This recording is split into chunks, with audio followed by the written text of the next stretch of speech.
हो? आशा करते सभी अच्छे होंगे। तो आज मैं आप लोगों का क्लास 2 का सब्जेक्ट हिंदी का क्लास लेने जा रही हूँ। आपका चैप्टर नेम है चैप्टर 30 कोयल। जैसे कि मैंने इसके पहले की पंक्तियाँ मैंने आपको इसका व्याख्या समझा दिया था, एक्सप्लेनेशन कर दिया था। आज मैं हम लोग का बाकी जो कविता के जो पोर्शन है उसको मैं पढ़ाने जा रही हूँ। और इसके रचयिता है सुभद्रा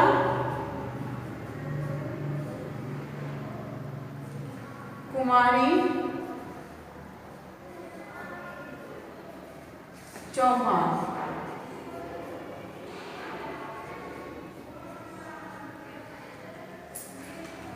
ठीक है, तो पहला जो है नंबर 4, कोयल या मिठास क्या तुमने अपनी माँ से पाई है, माँ ने ही क्या तुमको मीठी बोली है सिखलाई है। इसमें कवित्री जो सुभद्रा जी हैं वे उनका जो प्रकृति के प्रति प्रेम है वो उसको व्यक्त करते हुए कहती है कि वो जब किसी कोयल को किसी पेड़ के पे बैठकर चहचहाते हुए या पे कुहू कुहू करते हुए आवाज़ सुनती है तो उसको वो अपनी कल्पना के आधार पर किस तरह व्यक्त करती है कविता के रूप में, वही वो यहाँ पर समझाना चाहती है।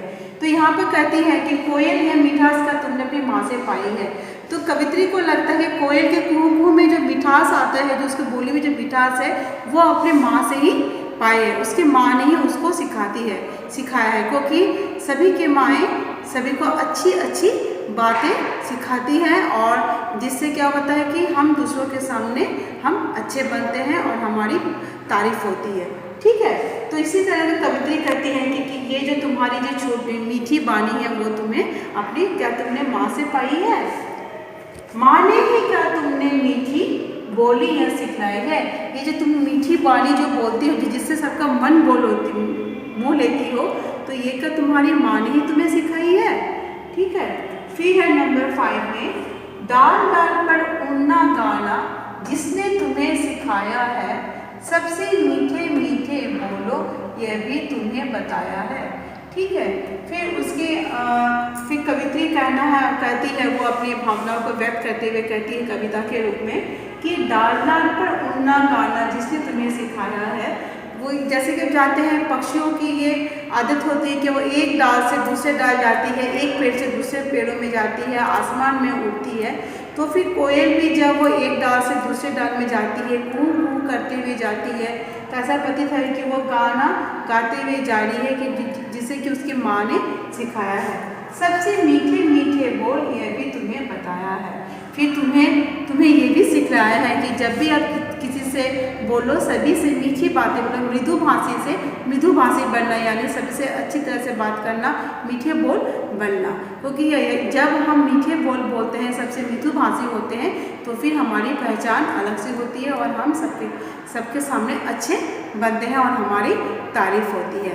तो हमारे जितनी भी अच्छी बातें होते हैं हम अक्सर अपनी माँ से सीखते हैं। तो इसीलिए कवित्री कहती है कि तुमने जो ये अच्छी बानी बोलना, मीठी बानी बोलना बोलती हो, क्या तुम्हें ये अपनी माँ ने सिखलाई है।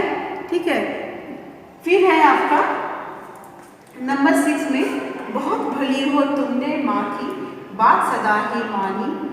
तो कवित्री कहती है कि तुम बहुत ही भोली हो, यानी बहुत ही अच्छी हो, इसलिए तुम अपनी माँ की बात हमेशा ही मानी है। अपनी माँ की बात कभी नहीं टाली। तुम्हारे माँ ने तुम्हें जो कहा तुमने उसे माना और जिसके कारण आज तुम्हें सभी एक मीठी बोनी बोलने वाले पक्षी के रूप में जाने जाते हैं।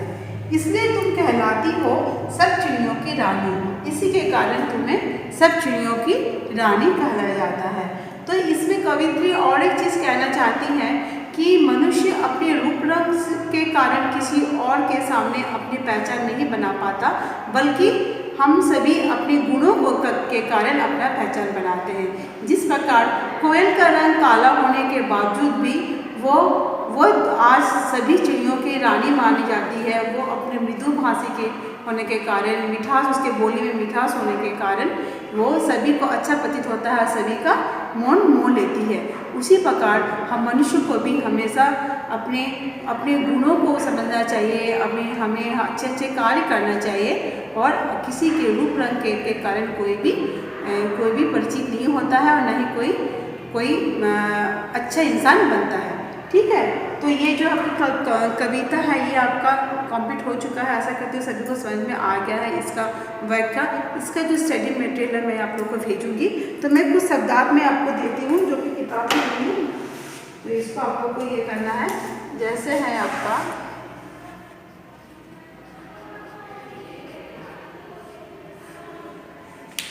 मिठास। मिठास का मतलब क्या होता है?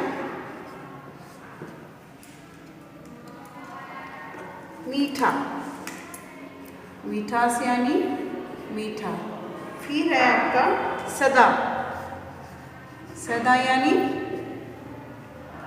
हमेशा।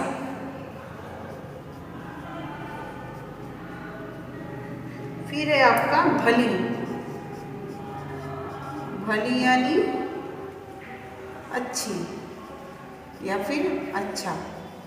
ठीक है, तो ये कुछ शब्दों के अर्थ है। मिठास यानी मीठा, सदा यानी हमेशा, भली यानी अच्छी। ये कोई किताब में नहीं दिया है, मैंने आपको इसी एक कविता से दिया है। तो आप लोग इस तरह से जब भी कोई कविता पढ़े या फिर कहानी पढ़े, अगर कुछ शब्दों के आपको अर्थ ना आए, कोशिश कीजिएगा अगर आपका अर्थ आते भी होंगे, अगर आपको कोई क्वेश्चन पूछ सकते हैं, उसे किताब के साइड में लिख ले पेंसिल से या फिर आप कॉपी का भी इस्तेमाल कर सकते हैं। तो आपका ये जो चैप्टर है ख़त्म हो चुका है। आशा करती हूँ आप लोग को ये समझ में आ गया है। तो आज का क्लास मैं ये समाप्त करती हूँ। धन्यवाद।